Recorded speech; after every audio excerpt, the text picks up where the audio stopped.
का स्वागत है। मैं हूं आपके साथ प्रियंका तिवारी। खबरों को विस्तार से जानेंगे, लेकिन उससे पहले एक नजर हेडलाइंस पर। मॉनसून को लेकर सीएम ने की हाई लेवल मीटिंग। गढ़वाल और कुमाऊं कमिश्नर को दिए हर वक्त अलर्ट रहने के निर्देश। सभी जिलों के डीएम से बनाए संवाद। मुख्यमंत्री धामी का तपोवन न्याय पंचायत घाटी दौरा। बीजेपी कार्यकर्ताओं ने किया भव्य स्वागत। भाजपा प्रत्याशी के समर्थन में मांगे वोट।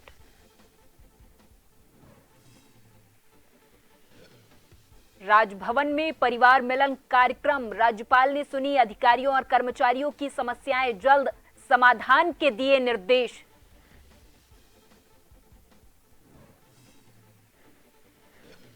उपचुनाव की वोटिंग के लिए तैयारियां पूरी। मतगणना का कार्मिकों को दिया प्रशिक्षण। 10 जुलाई को डाले जाएंगे वोट, 13 को आएंगे नतीजे।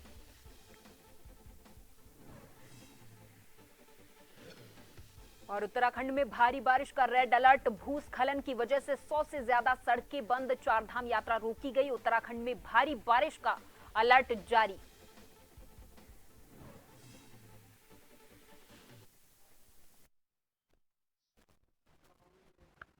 और अब खबरों को जानेंगे विस्तार से। उत्तराखंड के सीएम पुष्कर सिंह धामी आज पहली बार जोशीमठ के ढाक गांव पहुंचे, जहां सीएम के पहुंचते ही स्थानीय ग्रामीणों ने फूल मालाओं के साथ सीएम धामी का भव्य स्वागत किया है।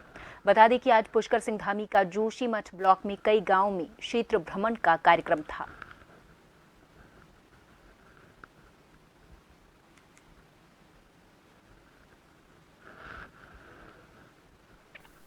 बहुत ही खुशी है और हमने बहुत ही हर्षोल्लास धूमधाम से बहुत ही अच्छे से राम प्रतिष्ठा आज कल हमारे गांव में हुई है।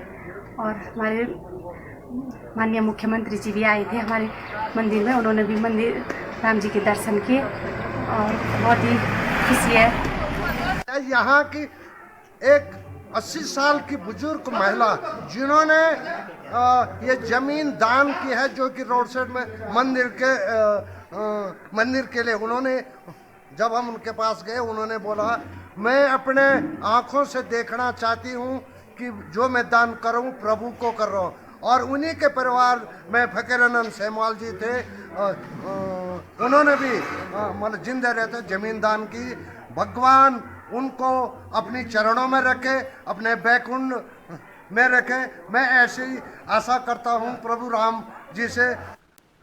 बसपा प्रत्याशी उबैदुर रहमान उर्फ मोंटी मंगलौर विधानसभा उपचुनाव 2024 को लेकर गांव लिबरहेड़ी पहुंचे, जहां उन्होंने डोर टू डोर जाकर वोट मांगने की अपील की। इस दौरान उन्होंने कहा कि जनता का उन्हें भरपूर सहयोग मिल रहा है और लोग भी उन्हें वोट करने की अपील कर रहे हैं और उन्हें उम्मीद है कि लोग इस बार उन्हें मंगलौर विधानसभा से जिताकर विधानसभा तक जरूर भेजने का काम करेंगे। आपने देखा ही होगा, सभी वर्ग मेरे साथ जो है, मेरे शाना बशाना मेरे साथ चल रहे हैं और डोर टू डोर कैंपेनिंग कर रहे हैं, वोट मांग रहे हैं।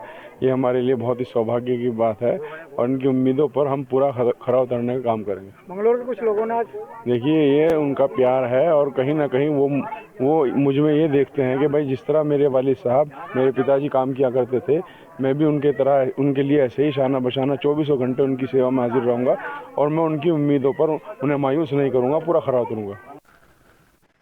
मंगलौर विधानसभा में उपचुनाव को लेकर अब पुलिस प्रशासन भी अलर्ट मोड पर आ चुका है। सैकड़ों पुलिस के जवानों के साथ पूरे मंगलौर क्षेत्र में फ्लैग मार्च निकालकर क्षेत्र की जनता को निर्भीक होकर मतदान करने का संदेश दिया गया।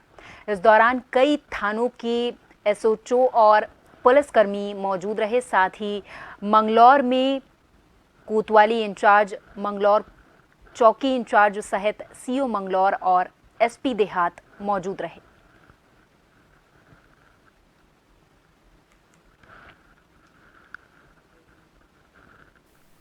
नज़र आज मंगलौर कस्बा और उसके आसपास के क्षेत्रों में पुलिस बल के द्वारा एरिया डोमिनेशन और फ्लैग मार्च की कार्रवाई अमल में लाई जा रही है। इसमें हमारे जितने भी सीएपीएफ हैं और पीएसी, होमगार्ड, पीआरडी और सिविल पुलिस के सब इंस्पेक्टर और आरक्षीगण शामिल हो रहे हैं। सभी की ब्रीफिंग अभी की गई है और अभी पूरे एरिया डोमिनेशन की कार्रवाई के दौरान उनके द्वारा मर्यादापूर्ण एवं अनुशासन में रहते हुए एरिया डोमिनेशन की कार्रवाई को अंजाम देने के लिए निर्देशित किया गया। लोग स्वतंत्र, निष्पक्ष एवं शांतिपूर्ण चुनाव संपन्न कराने के लिए पुलिस और प्रशासन को अपना सकारात्मक और सक्रिय सहयोग प्रदान करें। हम सभी लोग स्वतंत्र, निष्पक्ष एवं शांतिपूर्ण चुनाव कराने के लिए प्रतिबद्ध हैं। एक बार फिर से देहरादून में पर्यावरण संरक्षण को लेकर पर्यावरण प्रेमी मुखर हो गए हैं। बता दें कि कैनाल रोड पर पेड़ों पर निशान लगाने को लेकर सुबह NIVH के पिछले गेट से मंदिर तक विरोध मार्च निकाला गया। यहां तक कि इस विरोध मार्च में कांग्रेस भी पीछे नहीं रही है। बता दें कि कांग्रेस ने विरोध जताते हुए भाजपा पर कई गंभीर आरोप लगाए हैं। पर्यावरण संरक्षण पर सरकार बड़े बड़े दावे करती है, जनता की गाड़ी कमाई पर्यावरण संरक्षण के नाम पर लुटाई जा रही है, लेकिन सरकार पर्यावरण संरक्षण के प्रति गंभीर ही नजर नहीं आती। केवल फोटो सेशन तक, बयानबाजी तक ही सरकार के दावे रहते हैं। अभी कुछ दिन पहले ही जो है यहाँ पर ये दिलाराम चौक से मुख्यमंत्री आवास तक जो रोड है उसके चौड़ीकरण के नाम पर 200 पेड़ों के काटे जाने की योजना थी, चिन्हीकरण पेड़ों का कर दिया गया था। भारी जन विरोध के बाद जो है मुख्यमंत्री को फैसला वापस लेना पड़ा और अब दोबारा से सुनने में आ रहा है कि कैनाल जो रोड है उसके चौड़ीकरण के नाम पर जो है सैकड़ों पेड़ों के काटे जाने की योजना है, उन पर निशानदेही लगाई जा चुकी है। आज जन संगठन उसके विरोध में भी सड़कों में उतरे। मैं सरकार से पूछना चाहता हूं कि आखिर विकास के नाम पर आप जो है पेड़ों की ही बलि क्यों देना चाहते हैं? उसके विकल्पों पर क्यों सरकार विचार नहीं करती? क्यों अधिकारी और मंत्री होमवर्क नहीं करते और क्यों एसी कमरों से बाहर निकल करके नहीं आते हैं? भगवानपुर गोल्डन पैलेस में हाई स्कूल और इंटरमीडिएट के मेधावी बच्चों के हौसला अफजाई के लिए रहनुमाए इंसानियत ट्रस्ट ने प्रतिभा सम्मान समारोह आयोजित किया, जिसमें दूर दराज से आए मेहमानों ने छात्राओं को मेडल देकर उनकी हौसला अफजाई की है। दरअसल हर साल की तरह इस साल भी हाई स्कूल और इंटर में 70% अंक प्राप्त करने वाली छात्राओं को ट्रस्ट के द्वारा सम्मानित करने का प्रोग्राम आयोजित किया गया था।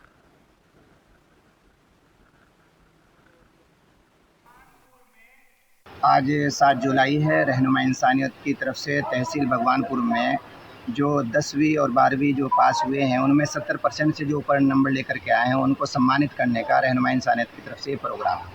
कितने बच्चों को सम्मानित किया?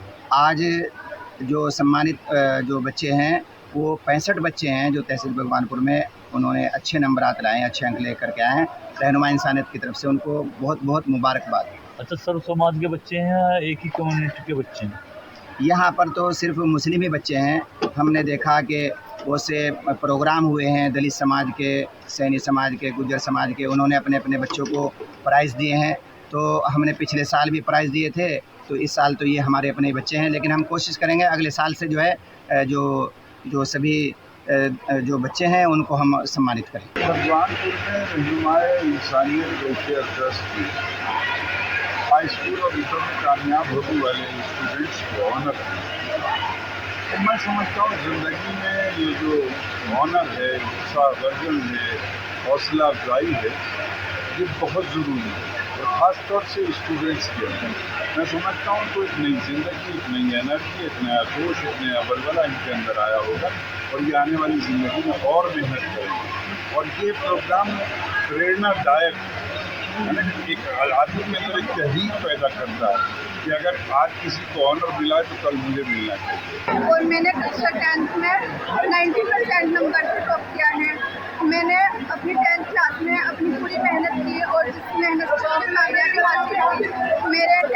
मेरे 90% नंबर लाने में मेरे फादर एंड मदर का, मेरी वालिदा का पूरा सहयोग था और उनकी मेहनत से ही मैं अपनी मेहनत को कामयाबी हासिल कर चुकी हूँ। मैं यही कहना चाहूँगी कि हम आने वाली भावी पीढ़ी हैं, हम आने वाला देश का, समाज का, अपने पेरेंट्स का, अपने टीचर्स का फ्यूचर है। हम आने वाले देश का फ्यूचर है।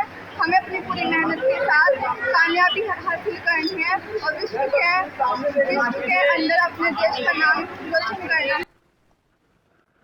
उत्तराखंड के लोहाघाट से खबर है। दरअसल यहां एनएच विभाग के अधिकारियों की लापरवाही से सिंगदा में 3 परिवारों के 24 लोगों को जानमाल का भारी खतरा पैदा हो गया है, जिनमें छोटे छोटे बच्चे और महिलाएं भी शामिल हैं। पीड़ित ने बताया कि ऑल वेदर रोड निर्माण के दौरान सड़क कटिंग के चलते उनके भवन का आंगन गिर गया था और मकान में दरारें भी आ गई थी। हालांकि कई बार शिकायतें की गई, लेकिन किसी ने इस ओर ध्यान नहीं दिया है।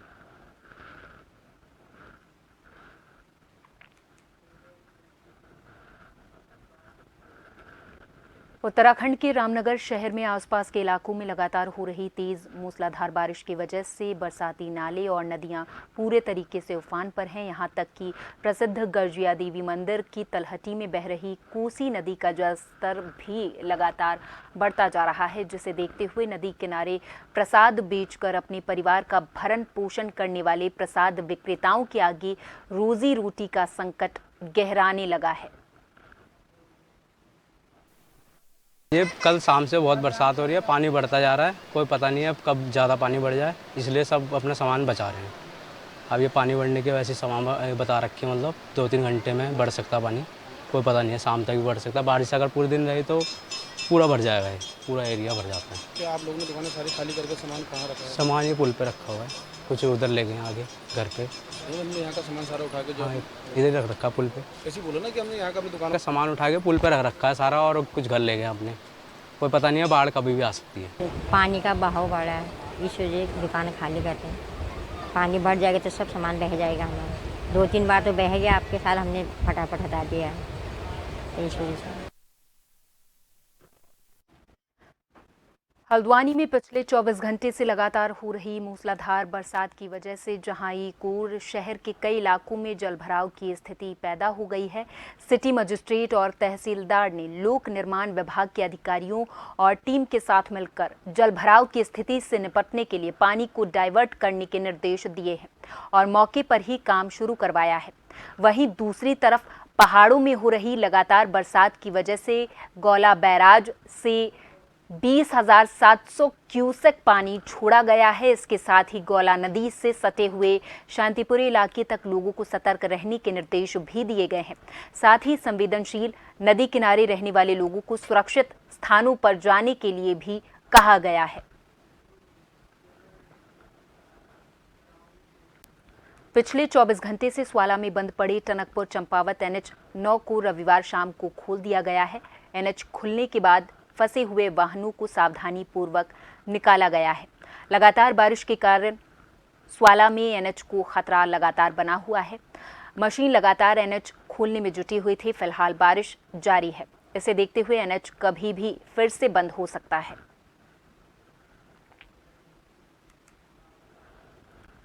इधर डोईवाला से देहरादून जाने वाले मार्ग पर पेड़ गिर गया है। दरअसल लच्छीवाला में रोड पर पेड़ गिरा है। पेड़ गिरने से यातायात पूरे तरीके से बाधित हुआ है।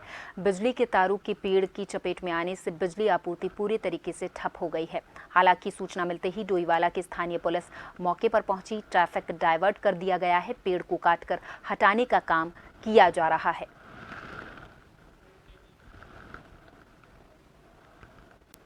और यहाँ पर रुकेंगे एक छोटे से ब्रेक के लिए। ब्रेक के बाद भी खबरों का सिलसिला लगातार जारी है।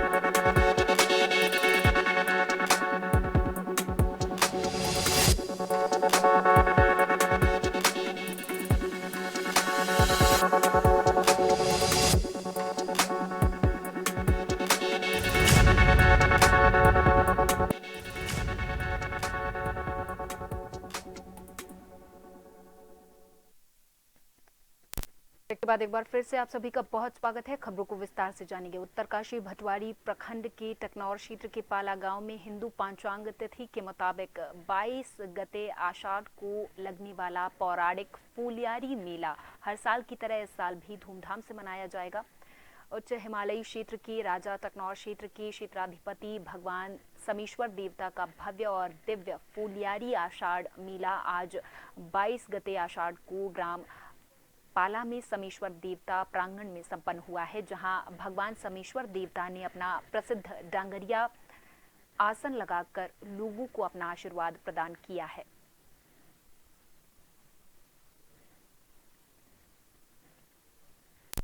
हरिद्वार के लक्सर में कुछ दिन पहले बदमाशों ने दिन दहाड़े एक युवक को गोली मारकर उसकी हत्या कर दी थी, जिसके बाद वो मौके से फरार हो गए थे। घटना के बाद से इलाके में हड़कंप मचा हुआ था। वहीं अब लक्सर में दिन दहाड़े युवक को गोली मारने वाला आरोपी पुलिस ने उसे गिरफ्तार कर लिया है। पुलिस ने आरोपी से एक देसी तमंचा, एक जिंदा कारतूस सहित घटना में प्रयुक्त एक मोटरसाइकिल भी बरामद की है।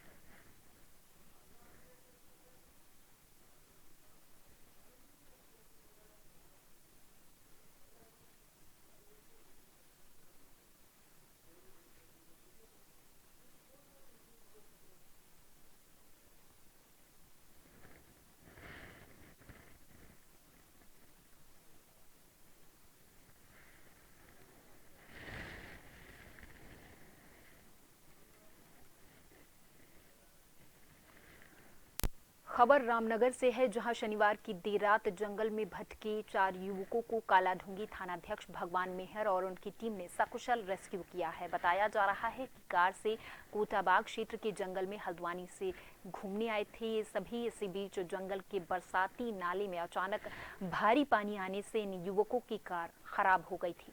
घटना की जानकारी मिलने के तुरंत बाद कालाढूंगी थानाध्यक्ष भगवान सिंह मेहर ने 10 किलोमीटर अंदर जंगल से सभी को सकुशल रेस्क्यू कर बाहर निकाल लिया है। पुलिस ने सभी को सकुशल बरामद कर उनके परिजनों को सौंप दिया है।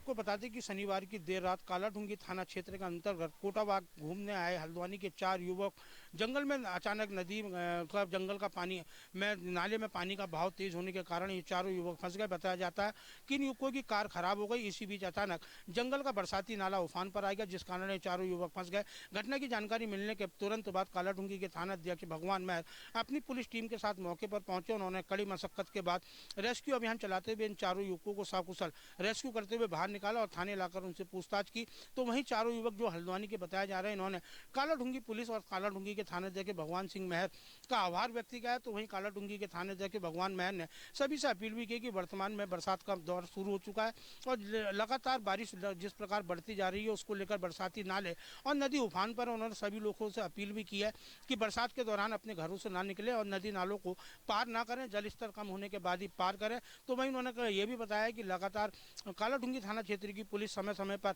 चेकिंग भी कर रही है और रात्रि में जो इस प्रकार के उनके एरिया में बरसाती नाले या नदी है वहां पर भी चौकसी बढ़ते हुए उन्होंने सभी से अपील की और पुलिस को सहयोग करने की भी बात कही है। रामनगर से राजीव अग्रवाल के साथ कैमरामैन बंटी अरोड़ा, जन। 7 जुलाई रविवार को चंपावत में हो रही लगातार मूसलाधार बारिश की वजह से टनकपुर चंपावत एनएच एक बार फिर से स्वाला के पास बंद हो गया है। इसके अलावा एनएच में कई जगह मलबा और पत्थर भी आए हुए हैं। वहीं प्रशासन ने सुरक्षा की दृष्टि से एनएच में यातायात पूरे तरीके से बंद किया है और सभी लोगों से सुरक्षित स्थानों में रहने और यात्रा न करने की अपील की है।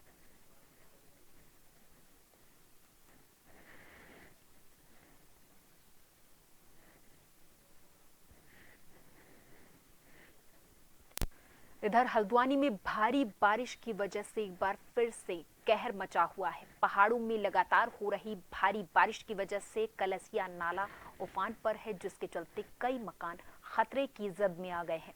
सूचना मिलते ही सिटी मजिस्ट्रेट, एसडीएम और तहसीलदार पुलिस टीम के साथ मौके पर पहुंचे और खतरे की जद में आ रहे मकानों को खाली कराकर लोगों को सुरक्षित स्थानों पर पहुंचाया है। साथ ही प्रशासन ने लोगों से सतर्क रहने की अपील भी की है। हल्द्वानी शहर में देर शाम से हो रही मूसलाधार बारिश की वजह से कहीं ना कहीं अब खतरे का सबब बनता जा रहा है। यहां से सभी लोगों को निकालकर काठ गोदाम इंटर कॉलेज में भेजा जा रहा है।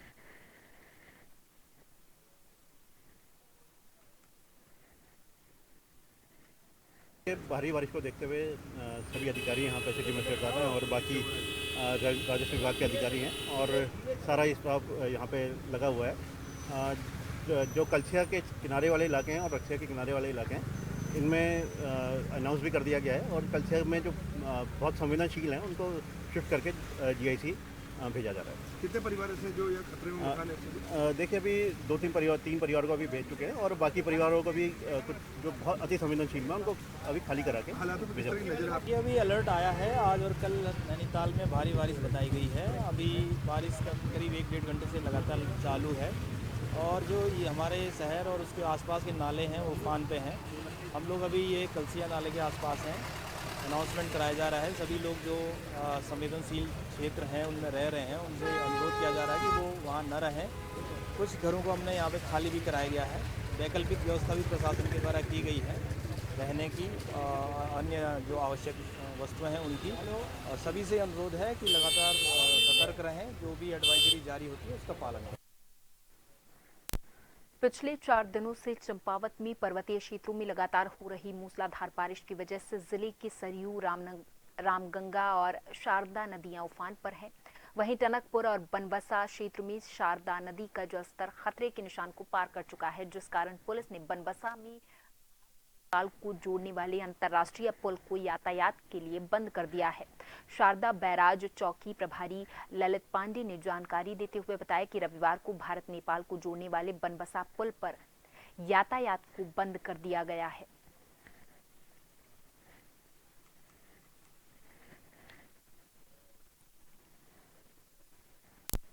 पुरी जगन्नाथ मंदिर की तर्ज पर ही देहरादून में भी विश्व प्रसिद्ध भगवान जगन्नाथ की रथ यात्रा देहरादून में निकाली जाएगी, जिसमें हजारों श्रद्धालु रथ यात्रा में शामिल हुए। महिलाओं पुरुषों के साथ ही वृद्ध महिलाओं और पुरुषों ने भी जगन्नाथ रथ यात्रा में सम्मिलित होकर यहाँ उत्साह इन सभी में दिखा है। वहीं जगन्नाथ रथ यात्रा की तर्ज पर हजारों श्रद्धालु रथ को आगे बढ़ाते हुए नजर आए।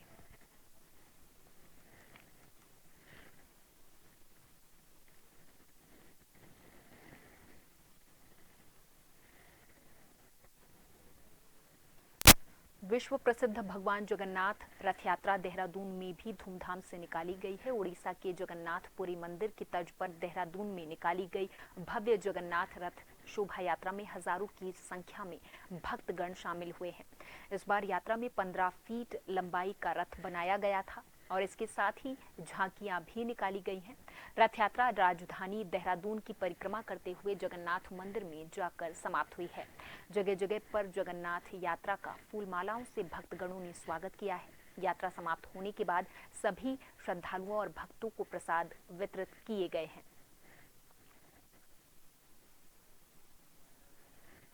इसलिए संदेश देना चाह रहे हैं, हम जितना आदमी परिवार है, वसुदेव कुटुंबकम, हमसे हिंदू नहीं है, मुसलमान नहीं है, हम लोग भाई भाई है, संसार में कुछ नहीं है। ये जगत के नाथ हो, बद्रीनाथ में बद्रीनाथ स्थापना है, रामेश्वर में रामनाथ है, द्वारका में द्वारकानाथ है, लेकिन जगन्नाथपुर में जगत के नाथ हो। ये सर्व धर्म समान है, इनके ऊंच नीच नहीं है, धनी जो गरीब नहीं है, जात पात नहीं है।